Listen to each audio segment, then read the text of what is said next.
After spending the night in Tel Aviv, it was time to head back to the West Bank for a Palestinian protest, which was only about 30 miles away, but things are never as easy as they sound. In addition to all the usual barriers between Israel and the Palestinian territories, the heavens had conspired to shut down traffic across Tel Aviv for the annual marathon. This was a celebration of fitness that I hadn't prepared for. It's Friday morning in Tel Aviv. We're going to the West Bank, where it's Land Day and all of Palestine celebrates their land, but it's also an occasion when they clash with Israeli troops. So we're going to see what that vibe is like.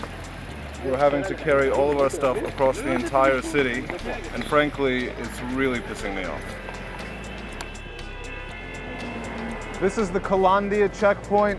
There's tons of soldiers and police here today because they're expecting a confrontation with the Palestinian demonstrators.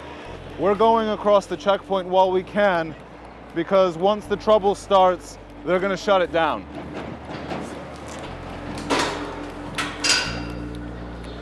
Oh man, not another one. You gotta be kidding me. Okay, now I'm pretty sure we're here. 3 hours after we set out from Tel Aviv, we were finally in the seat of the Palestinian Authority, Ramallah. We met Tawfiq Haddad, a Palestinian American who'd agreed to take us on a sporting event of a different kind.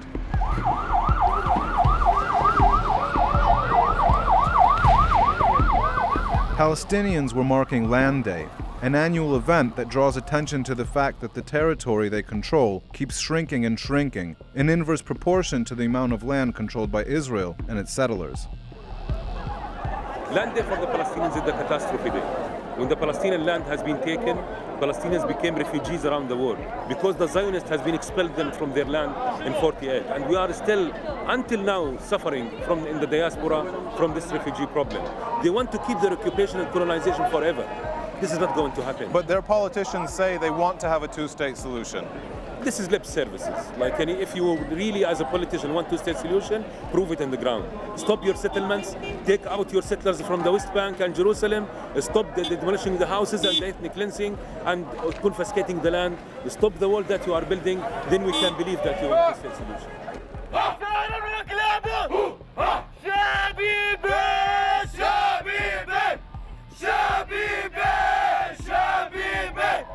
The protests were taking place at the Counter-terrorism checkpoint that I'd crossed through earlier, and Israel's security forces were determined not to let any of the Palestinians near it.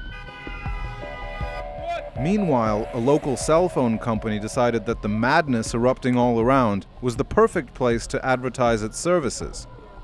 So the funny thing is, while this protest is going on, somebody's handing out these hats, and what these actually are from the local cell phone company, because apparently Palestinians never miss an opportunity to do some direct marketing. What are they fucking, people are gonna die today and they just want them to be wearing the Joel hat? Land Day demonstrations like this one were taking place all around the West Bank and along the borders of Israel, in Syria, Lebanon, and in Gaza, where one of the protesters, just 20 years old, was shot dead as he approached an Israeli crossing. But I'd heard that Palestinian demonstrators weren't the only ones in the habit of throwing stones. So I headed to an ordinary Palestinian town, a bit further away from all the commotion, to hear their side of the story.